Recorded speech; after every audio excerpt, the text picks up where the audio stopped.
My name is Susan Ashley. I teach in the History Department, and I am here to welcome you on behalf of the Academic Events Committee to the 7th block First Monday and the Lopat Lecture. I'd like to remind you to extinguish your cell phones, and I would like to introduce one of my favorite people, John Gould of the Political Science Department, who will introduce our speaker for today. Thank you.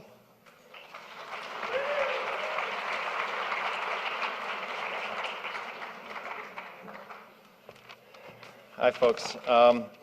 Good afternoon, or good morning, excuse me. I'm John Gould from the Political Science Department, and I'm pleased to welcome you to this year's Lopat Memorial Lecture, which is sponsored by the Marian Lannon Lopat Memorial Lecture Fund. The fund was established by Dr. Stanley and Lucy Ann Lopat, class of 1948, in memory of their daughter Marianne, class of 1973, who died in 1980. Marianne Lopat worked in Washington, D.C. as a legislative assistant and went on to serve as political assistant to Gerald Ford in the 1978 congressional elections. President Ford was the inaugural Lopat Lecturer at Colorado College. Since then, we've had many distinguished speakers, including such figures as Senator William Proxmire, Paul Gigot, Morton Kondracki, Mara Liasson, David Brooks, Francis Fukuyama, Michael Barone, and Lynn Cheney. Today, we are grateful to be able to introduce another distinguished speaker, Ambassador Christopher Robert Hill. Ambassador Hill is the Dean of the Josef Korbel School of International Studies at the University of Denver, a position that he's held since September 2010. In addition to overseeing the Josef Korbel School, Ambassador Hill is author of the book Outpost: Life on the Frontiers of American Diplomacy, a Memoir. He's a monthly columnist for Project Syndicate and a highly sought public speaker and voice in the media or on public affairs. Ambassador Hill is a former career diplomat, a four-time ambassador nominated by 3 presidents, whose last post was ambassador to Iraq, April 2009 to August 2010. Prior to Iraq, Hill served as Assistant Secretary of State for East Asian and Public Affairs, during which he was also the head of U.S. delegation to the 6-party talks in on the North Korean nuclear issue. Earlier, he was ambassador to the Republic of Korea. But previously, he served as U.S. Ambassador to Poland, Ambassador to the Republic of Macedonia, and Special Envoy to Kosovo. He served as a Special Assistant to the President and Senior Director on the staff of the National Security Council around 1999 to 2000.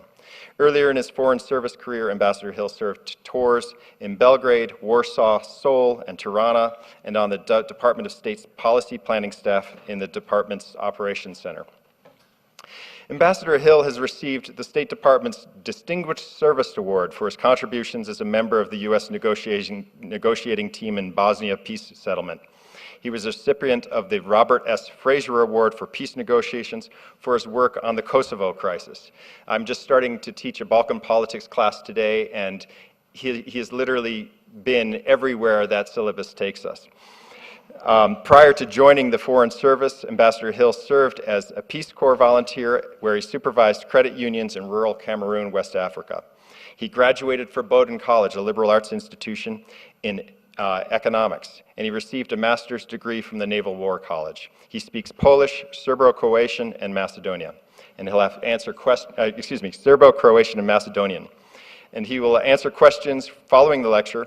Please join me in welcoming Ambassador Christopher Hill.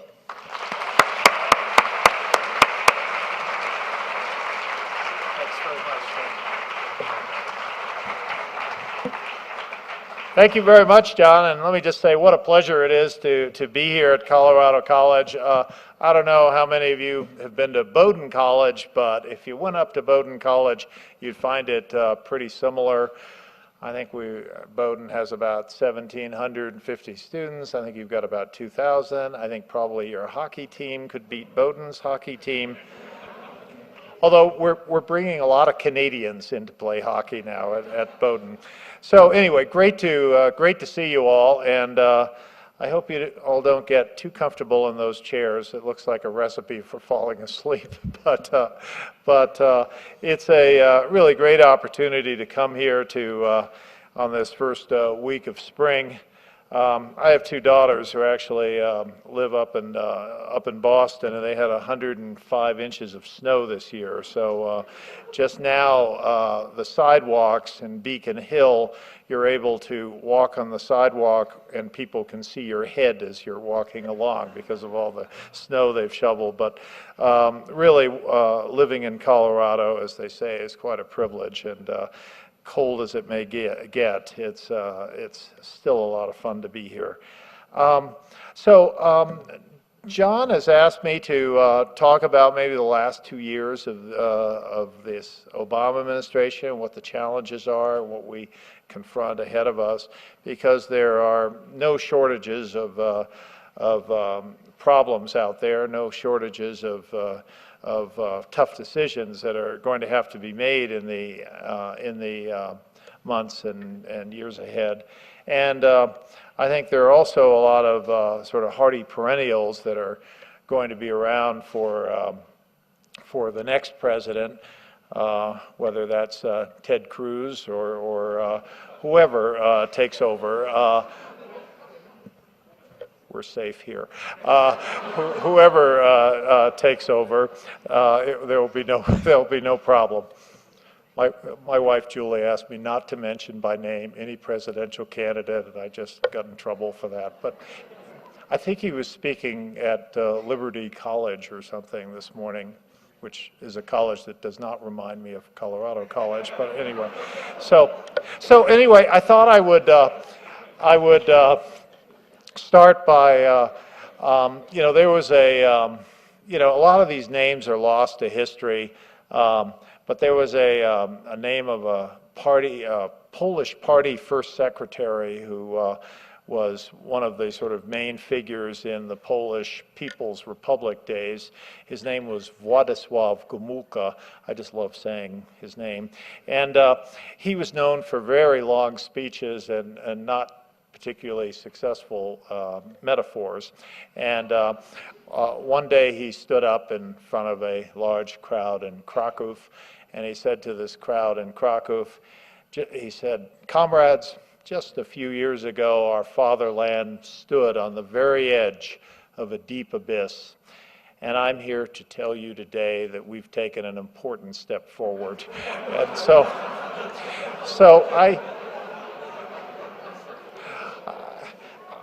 I think it's, he did a lot of speeches like that. There's a whole book of these things from Władysław Gomułka.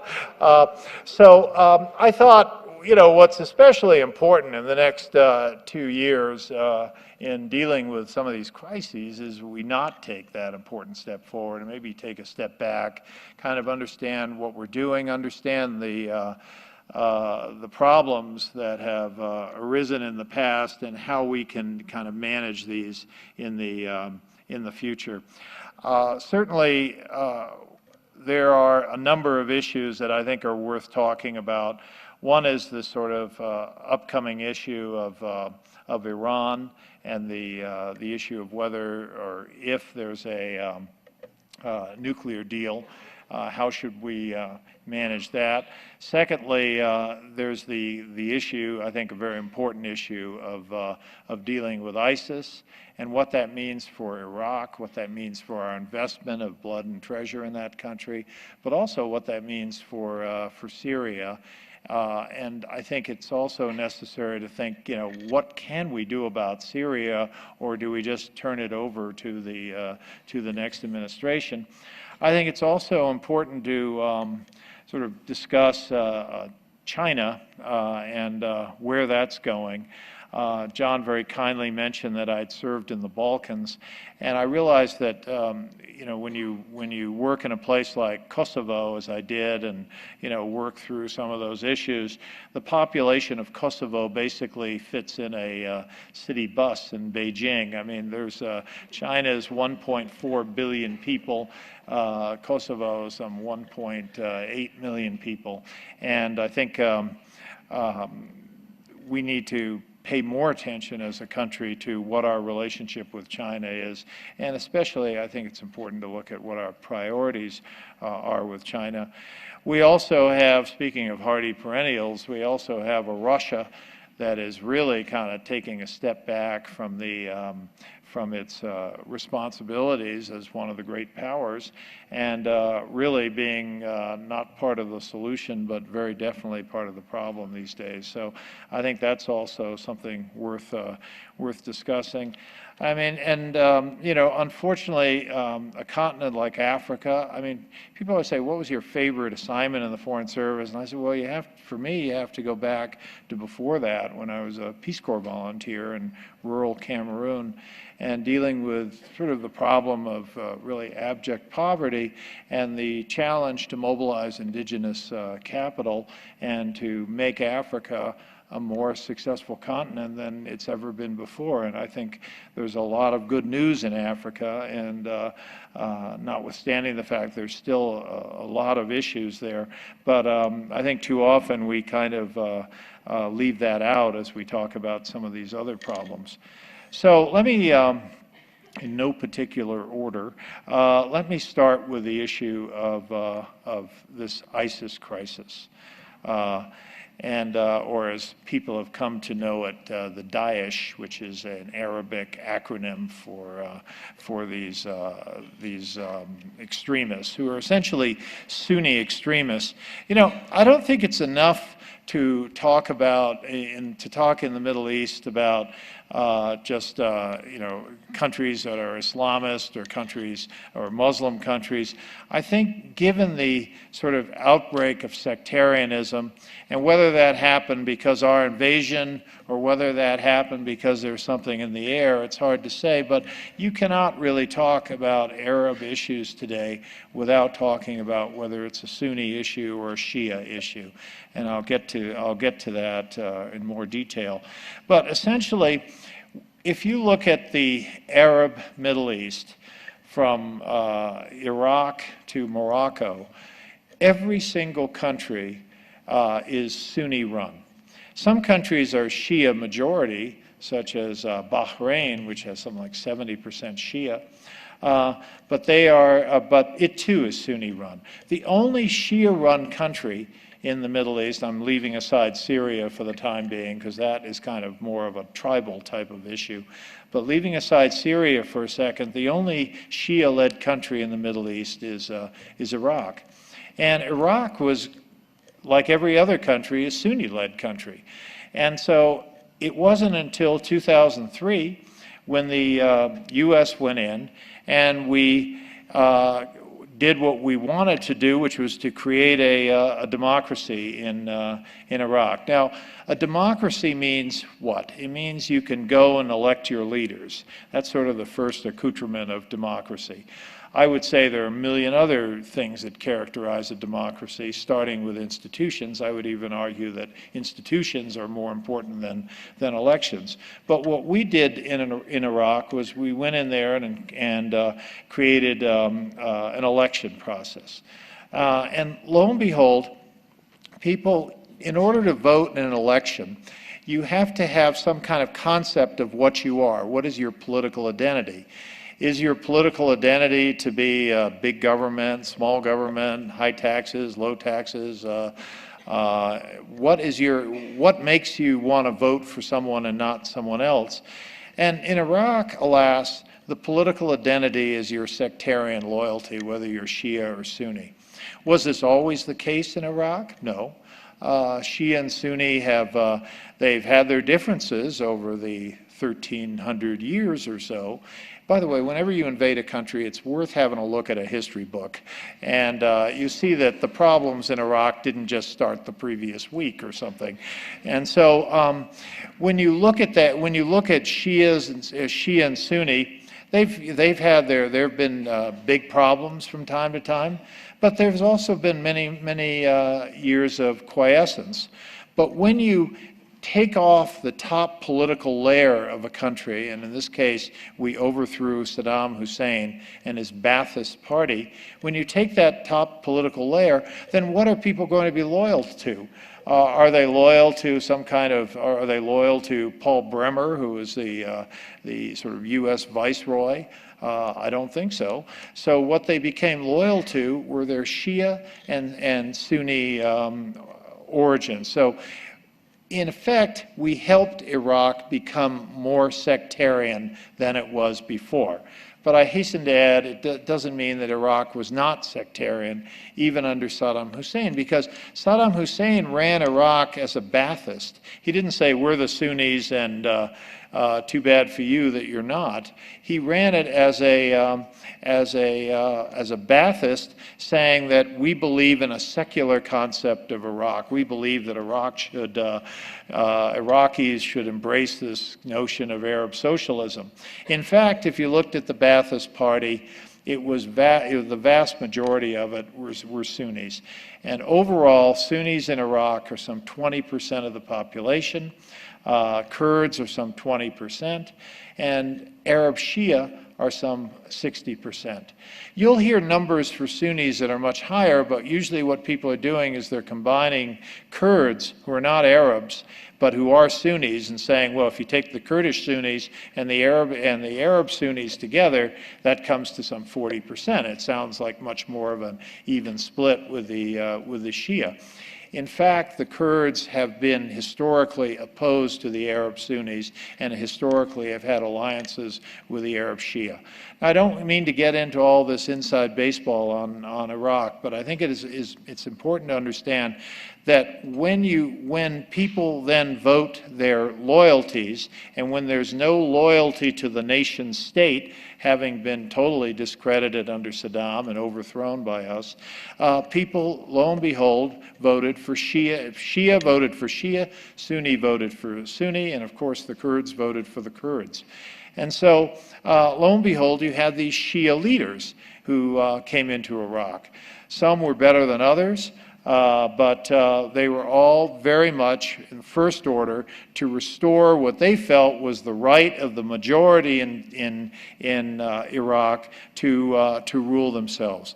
And so for the first time in centuries, the Shia were in charge of ruling Iraq and ruling the Sunnis.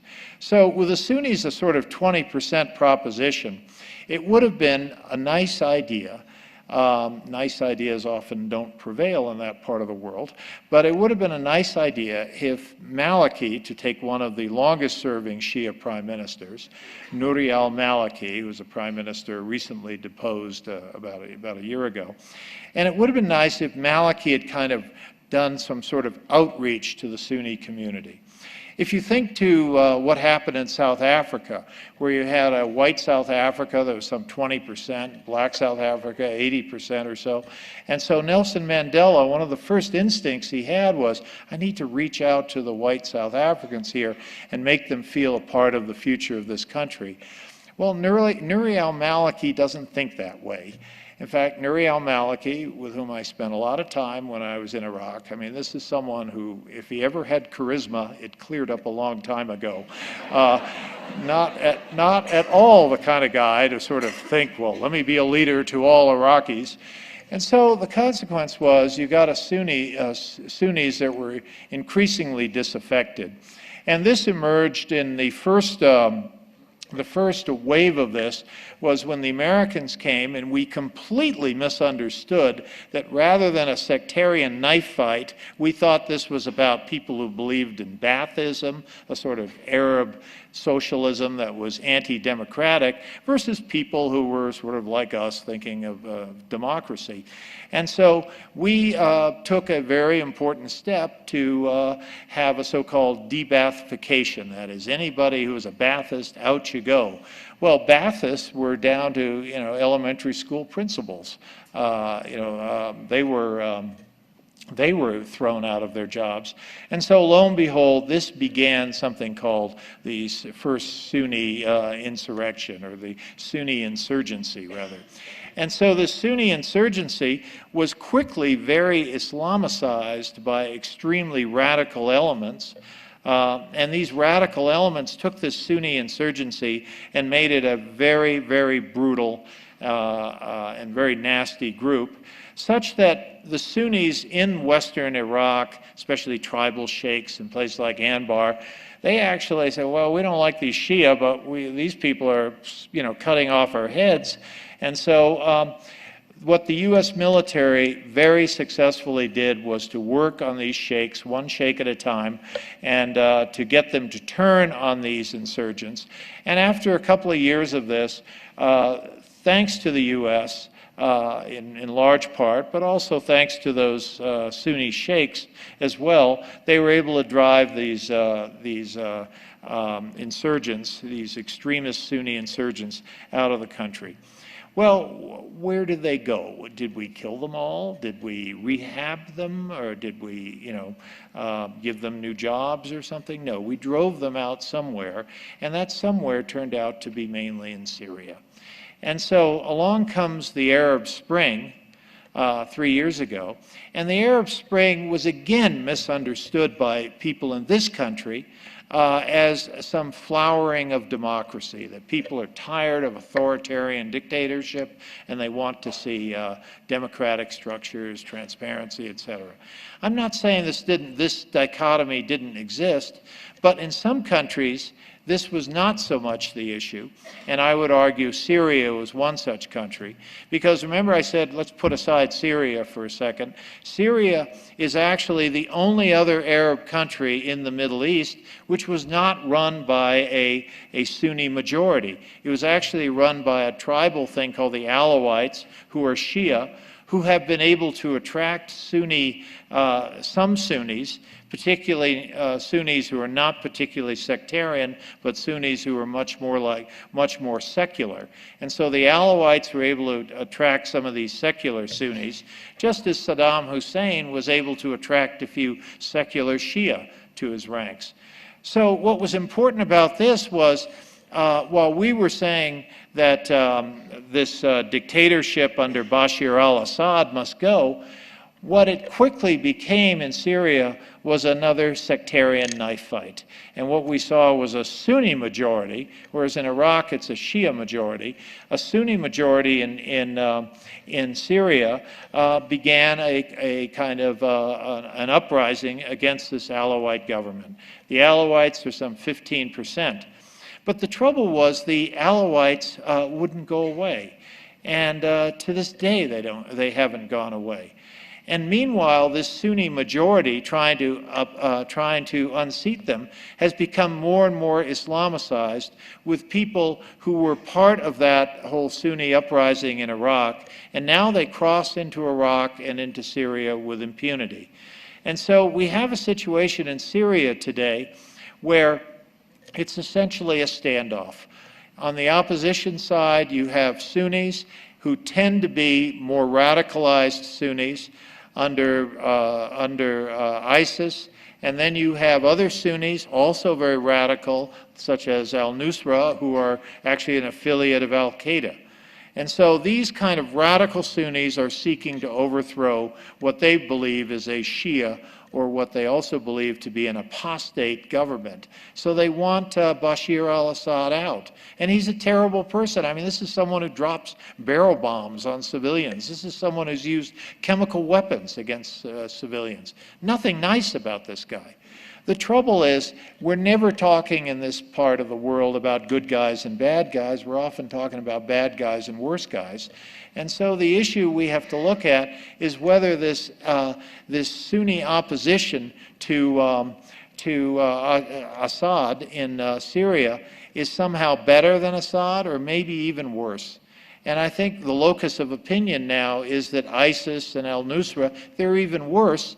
But we've, in the meantime, said we'll never deal with Assad. So Assad has fought this war not only with his fellow Alawite tribesmen. He's had some Sunnis on his side, particularly secular Sunnis. He's had Kurds on his side. He's had Christians on his side. He's had Druze.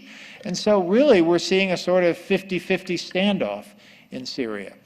And so when the Americans start looking at this and we realize that this is not going to end, oh, and by the way, he's also gotten support from Iran, who have encouraged other Shia in the region, namely Hezbollah, to come to Assad's support. And so Assad is in good shape to maintain power, but he certainly doesn't have enough capacity to defeat the other side, and neither does the other side have capacity to defeat him. So American policy for the time being has been to sort of watch in horror as this thing goes on, and then to come up with such ideas as let's create a moderate Syrian army. Well, that sounds wonderful, but first of all, I submit to you there aren't too many moderate Syrians, and I'm not sure if I were a Syrian I'd be moderate after watching this catastrophe go on for 3 years. I might actually think of making a new life in London or Colorado Springs and just saying forget about the whole thing. So there are not a lot of moderates there on the battlefield, and yet we're thinking that we can somehow equip and train 5,000 people, and they can then defeat ISIS, they can defeat al-Nusra, they can defeat Assad's forces, and then finally, I guess, organize a victory parade into Damascus. I don't think it's going to happen, and I don't think we're going to really get there in the next 2 years with this kind of policy. I submit we ought to take a kind of different approach in Syria, and I would recall as kind of inspiration for this how we ended the Bosnian War. People often talk about the Bosnian War being ended by American air power. In fact, we have American air power being brought to bear in some places in western Iraq and Syria. So people often say, well, Bosnia was brought to an end or the Bosnian War ended when the U.S. got militarily involved. They've missed an important ingredient of it, and what it was a year and a half before the Dayton Peace Accords, where we kind of worked out the details of what Bosnia would look like in the future, there was something called the Contact Group Plan. And the Contact Group Plan was about a 2-page document, and it kind of laid out what Bosnia was going to be in the future. It said that Bosnia would be within its international borders. Bosnia would consist of 2 entities, the Federation for the Muslim and Croats and the Serb entity as well. There would be right of return for refugees. There would be a parliament at each entity and then a parliament at the Bosnian level and a collective presidency. We worked out a lot of these political accoutrements of how to put together Bosnia such that they wouldn't fight again and they would have an investment in working together. So if you look at where we are with Syria, no one has even put down on a sheet of paper what should be the future of Syria, apart from arming the so-called Syrian moderates, and maybe they could get more people to their ranks and maybe they could win the war. So I think in the next 2 years, if we haven't started identifying what governance will be in Syria, the next administration will have to start identifying what governance structures there will be in Syria. And so I submit that this is a very big task for the last 2 years and probably for the first 2 years at least of the new administration. We need to come up with a governing solution in Syria, not that people are going to flock to it on day one. Probably the only unanimity you will create is everyone will hate it and everyone will say this is terrible. The Sunni opposition will say this is terrible, you're welcoming the Assad's people into a process you promised us you would never have Assad. And the Assad people will say you're welcoming terrorists into this process.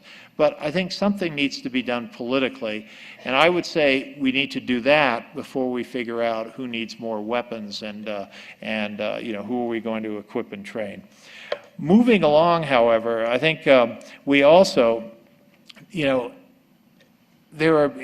you serve in Iraq and you come back and you see the damage that Saddam Hussein did to that country, and then you come back to this country and people say, wasn't that a terrible waste of time?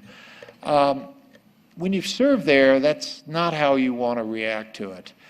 What you want to say is, it's been very tough. We made a lot of mistakes, but we have a responsibility still to try to make it better.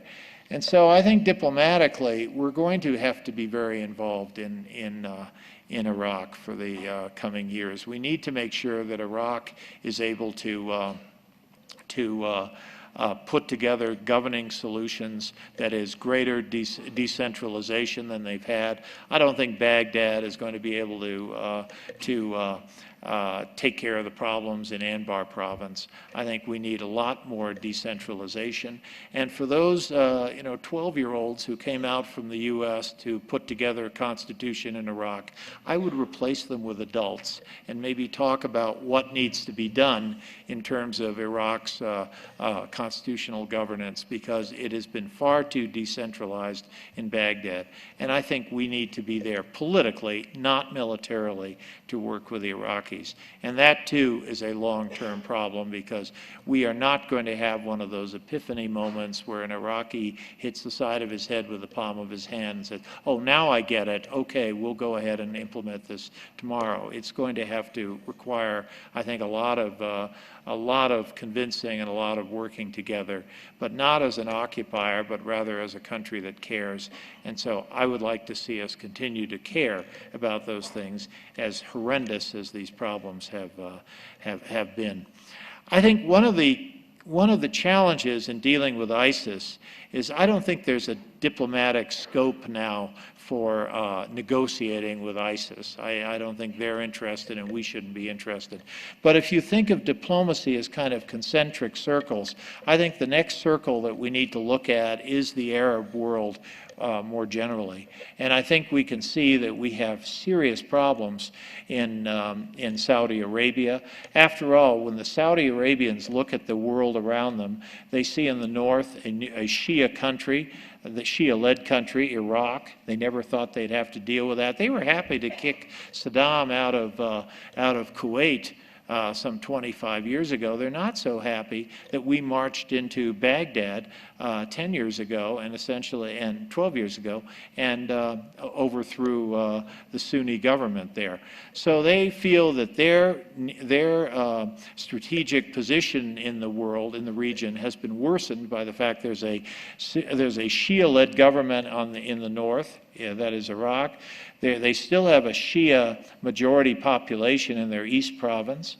They have on the southern border now, depending on what happens in the next few days, they have a Yemen, which, in addition to being sort of perennially crisis-torn, Yemen is also Shia-led under these Houthi tribesmen. So the Saudis look at this kind of Shia encirclement, and they say, and you want us to go to agree with you that ISIS, this extremist Sunni group, is our biggest risk?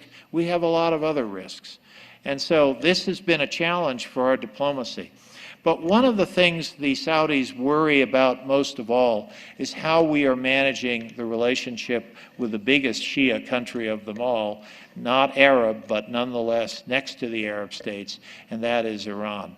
When the Saudis look at the nuclear talks in Iran, not only do they look at whether we are really going to be able to dissuade Iran from having the accoutrements of a nuclear weapons program, but they worry whether we are somehow switching to a new partner.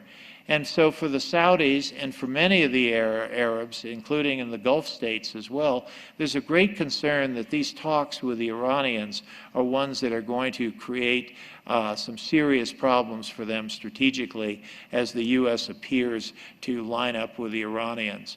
You know, history, which I often come back to, I learned more of my history in the Balkans, a country that has probably produced more history than there is demand for Balkan history. Sorry, John, but that's the reality of it. Nobody cares, except the cab drivers. But certainly, when the Saudis look at these negotiations with Iran, they think, aha, what the Americans are trying to do is to get back to a situation with the Iranians that they had with the Shah. And the Shah of Iran at the time, he was our person that we had in the region. We were much closer to him than to any of the Arab states. So when the Saudis look at us talking to the Iranians, they think, they are dealing with broader subjects than just nuclear weapons. They're dealing with an entire rapprochement of a U.S.-Iran relationship, and it worries them greatly. And while the Saudis think about that period of U.S.-Iranian relations under the Shah, they also go a little further back. And I would encourage you to check your history books on, we have spent a lot of time talking to the Iranians about how they have to get out of places like southern Lebanon, stop supporting terrorist groups such as Hezbollah. And we don't get a lot of traction from the Iranians on that. We get a kind of mind your own business reaction from the Iranians on that. So why are the Iranians so hard over about places like southern Lebanon? Well, I think you have to get in your Wayback Machine and go to 1501 and look at when Iran, which was a Sunni country at the time, converted to Shiism. And they converted to Shiism with the help of Shia clerics in southern Lebanon. If you are an Iranian mullah, not if you're Javad Zarif, the nuclear negotiator who probably cares less about this kind of stuff than if you're an Iranian mullah, but if you're an Iranian mullah, you're looking at the fact that this is historically important to you, this part of this southern Lebanon. This is where the roots of Shia Iran are. And similarly, if you're a Saudi, you're looking at the brutality of what happened in Iran, where people who failed to convert from Sunniism to Shiism were brutally slaughtered in Iran. And so you're thinking kind of 500 years ago, and we need to understand that process a little better.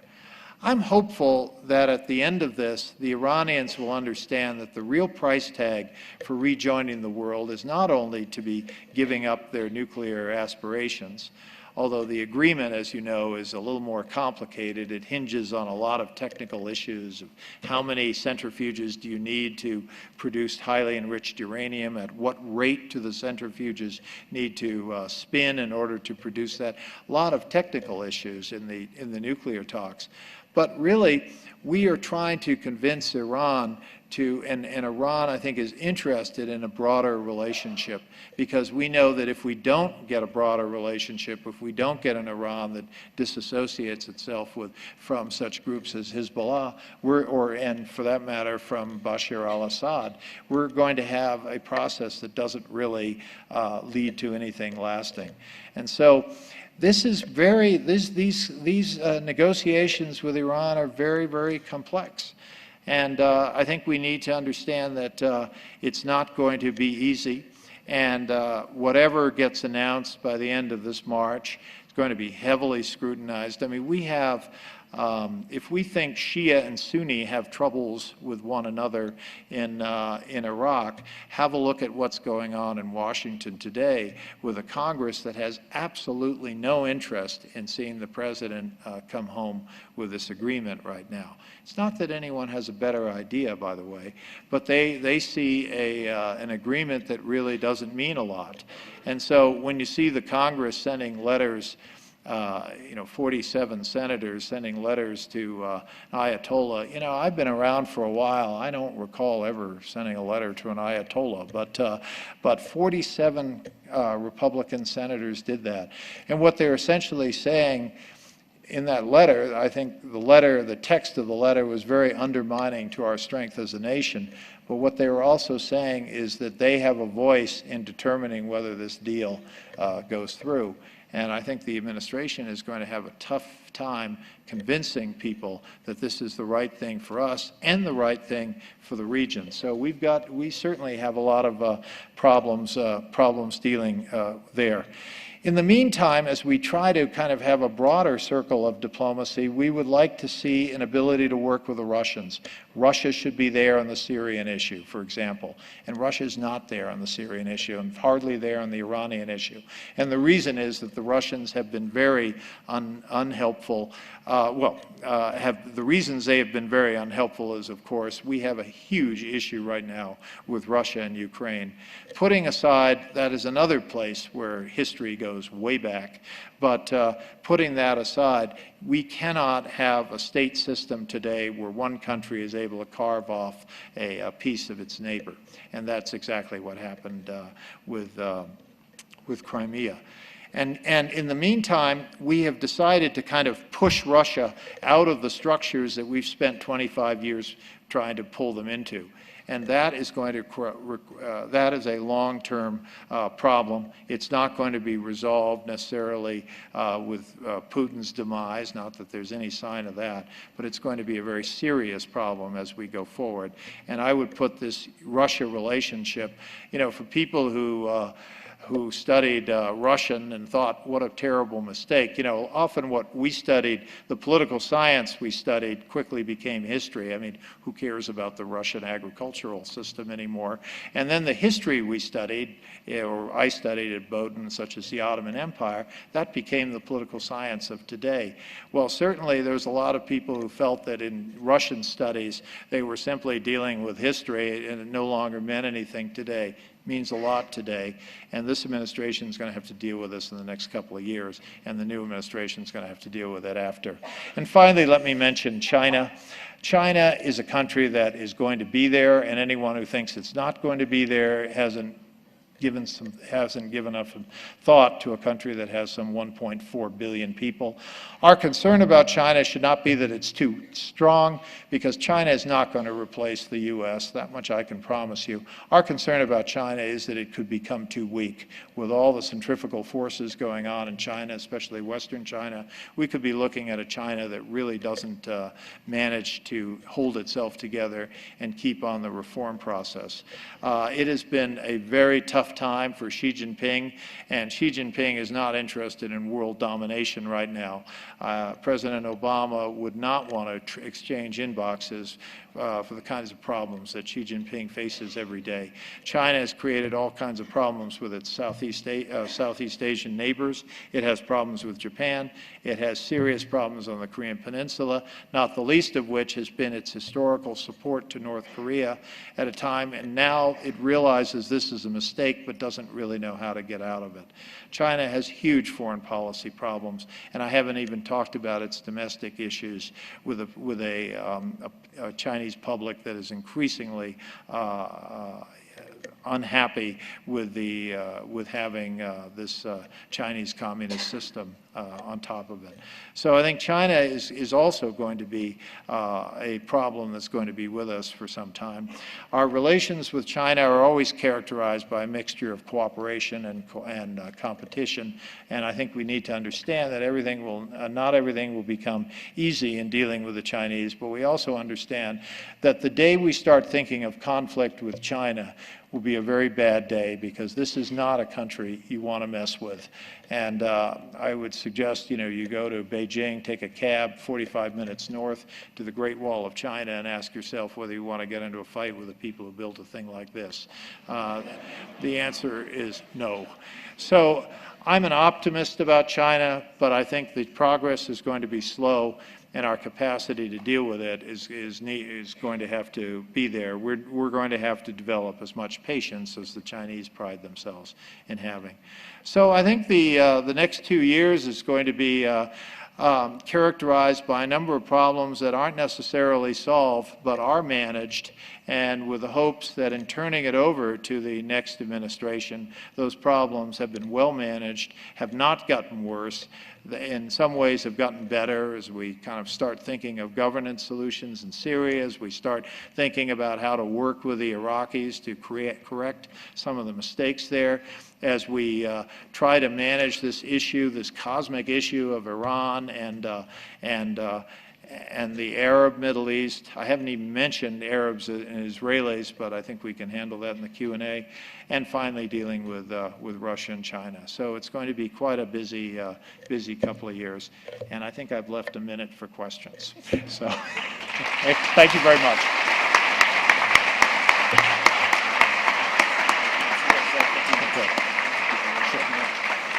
Okay. We have 15 minutes for questions, so I'll actually let Ambassador Hill handle the calling them. There'll be a thing over there and then one over here as well.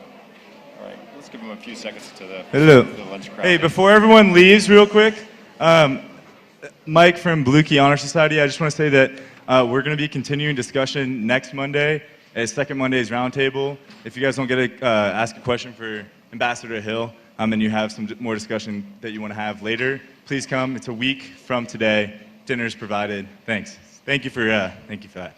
I'll be in Bemis Great Hall from 5:30 to 8. Thanks. Okay, next question. I'm sorry. Okay, Eric, why don't we start with you? Is that Eric? So I wonder if you could speak a little bit to your experience with North Korea, and more specifically, how your experience in the Balkans helped inform your work in North Korea. I think the issue with the North Koreans was that they were not going to have that kind of moment where they fall out of bed and decide to give up their nuclear weapons. So the concept was to try to move them along incrementally. You start with a kind of statement of principles, and then you get them to gradually implement the state of the principles. That was a recipe taken directly from the Dayton Peace Accords in the Balkans, where you knew that things were not going to be done in some big bang, but where you set up sort of agreed principles, a few weeks later have some further agreed principles, and then finally elaborate on it, all based on something that had happened a year and a half before, which was the contact group plan. So the understanding was that as much as the neoconservatives would say things like, oh, we need North Korea to make a strategic decision of giving up their nuclear weapons, that was clearly, this is a 30-year nuclear weapons program they had, and that was clearly not going to happen in one fell swoop. So the idea was to keep shifting them over and get them used to getting rid of these weapons. And I might add that the nuclear program really got going in the early 70s. It was not something, it wasn't that they had their feelings hurt when President Bush called them part of an axis of evil and then went out and started a nuclear weapons program. It's been going on for some time. I think under Kim Jong-un, it's a tall order. I think he's less interested than his father was in trying to, in doing away with nuclear weapons. And so I think we're going to have to respond in some ways, as we've responded to the Russian issue in Ukraine. We're going to have to thicken up NATO. In Northeast Asia, we're going to have to thicken up some missile defense. Hi, you said something about, in relation to the Middle East, that you think that we should get involved not as an occupier, but as a country that cares. Yeah. And I was wondering to you what signifies the difference? Well, I think an occupier, the issue is to put troops onto lands that have been certainly occupied in the past, but whose inhabitants just don't accept the idea of foreign troops. And there's a lot of sort of discussion today that if only Obama had decided to keep troops in Iraq, none of this would happen. First of all, that's not true. Secondly, it was not President Obama who wanted them all out. It was the Iraqis who wanted them all out. And so I think putting U.S. troops on the ground is very different because inevitably you have these troops have certain conditions of their service there that do not depend on Iraqi law. They depend on our own processes. And one of these is the issue of immunities. This came up big time in 2011 in the negotiations with the Iraqis. So I just, at the same time, I can't see us putting troops in Iraq and making them subject to Iraqi court system either. So I just don't think it's a viable option to talk about U.S. troops on the ground. Great, thank you. Ambassador Hill, I'd like to return to your reference between Shia-run Iran and southern Lebanon, and how you, the historical reference explicitly, and how you would address people who believe that the connection between Syria and Iran really is not that deeply connected in history to 500 years ago, but rather the fact that Shia-run Syria and Iran both want to see Israel wiped off of the map of every map in this world. Yeah, I think the issue of the anti-Israeli position is not just among Shia, it's also among the Sunni Arabs. And it's very fundamental, but some people try to say, well, the Israelis, kicked indigenous people off their land. I think the issue goes much deeper with this this Muslim view of Israel. I think it's seen in a sort of self and other, and so as I think the Iranians had a good relationship with Israel under the Shah. The Iranian mullahs don't have a good relationship with Israel because they see things much more in sectarian terms, and they also want to get for Iran the leadership position in standing up to Israel, because after all, many of the Sunni Arab states are in a much weaker position than they used to be. So there's no question that Iran has been very deleterious to the whole peace process with the Israelis, but it's not that the Iranians particularly care about the fate of the Palestinians.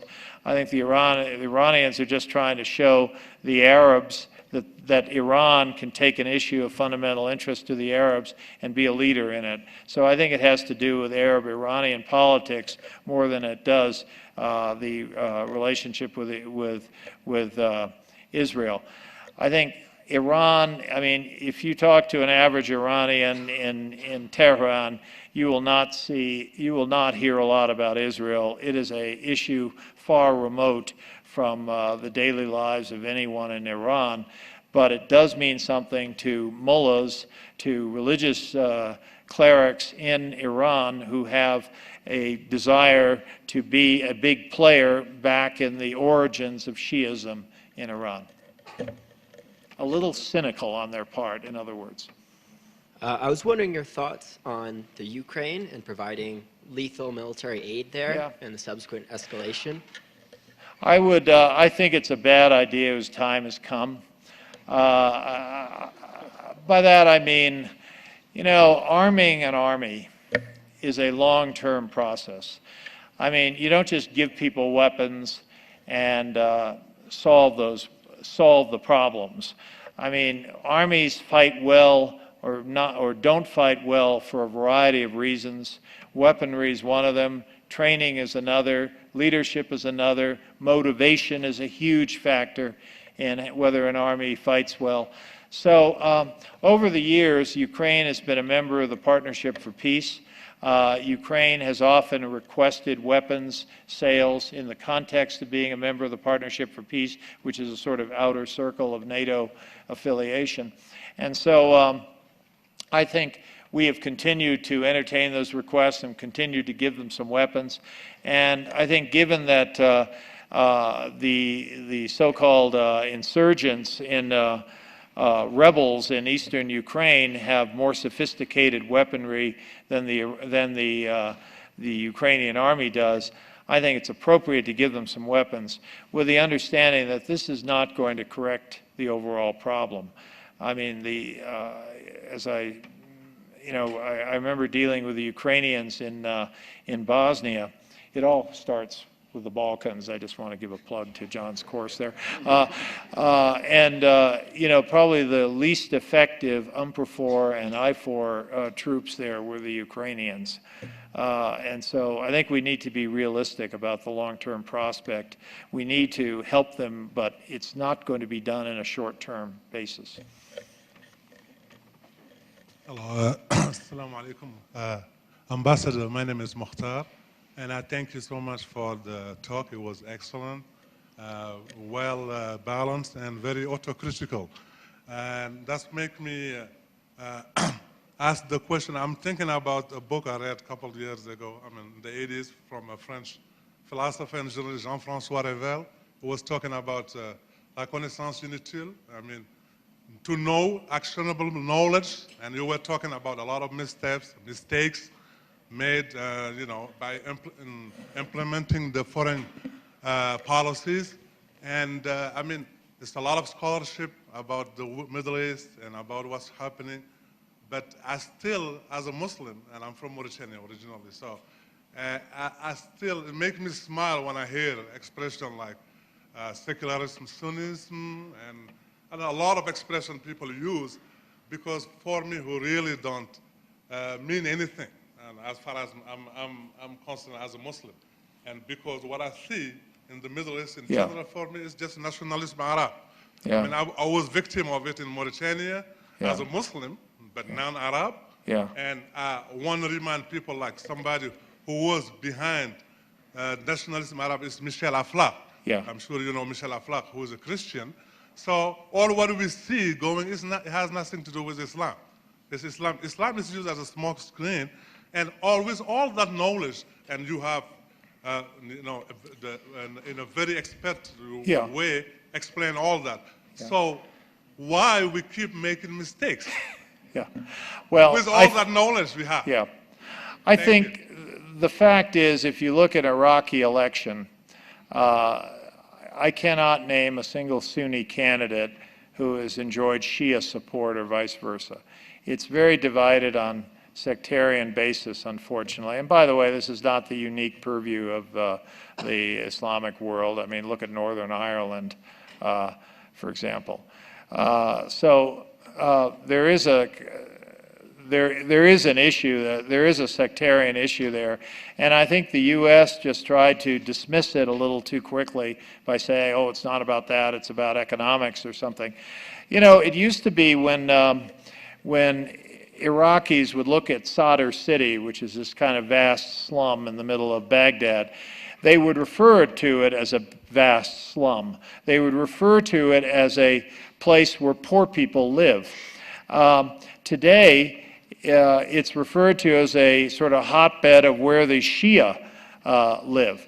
And so nothing's changed except that back when people talked more economically, whereas today we talk more in secular terms. And I take your point that this is really a shortcut. I mean, frankly, you can analyze a lot of these developments not in sectarian concepts, but rather in urban-rural dichotomy. You know, because people in urban areas tend not to have a sectarian view, whereas people in rural areas often do. So you can switch the paradigm and do a sort of urban-rural thing. But your point is well taken.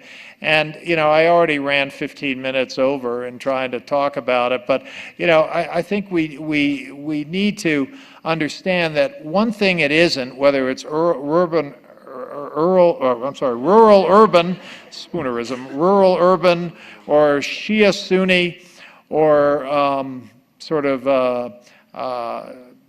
you know, economic issue, it's not American. I mean, you could find some similarities here, obviously, but for us to say what that country needs is democracy and elections. You know, elections in that part of the world are often just a census.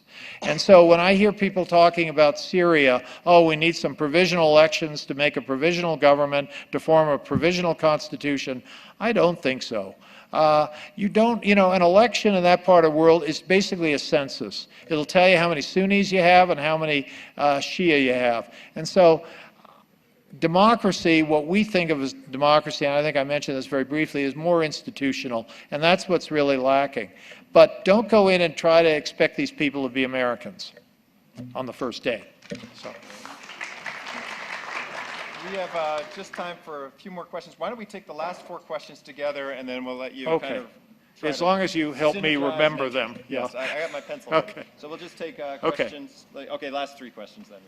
Thank you, Ambassador, so much for speaking. Could you get closer to the microphone, please? Bringing it back to the question about ISIS, one of the videos released with the extremists talking, a quote is that I think it was Jihadi John or whatever the popular name is, said, the Islamic religion as a whole is not geared toward modernizing itself towards 21st century needs and like being a 21st century religion, and like it's not oriented towards those goals. Yeah. And that seems like a difficult philosophical standpoint to be behind or even move forward in any way, shape, or form, be it us or be it ISIS. It's difficult to move forward. So what is something, it just kind of, when I think about it, it leads me to a standstill.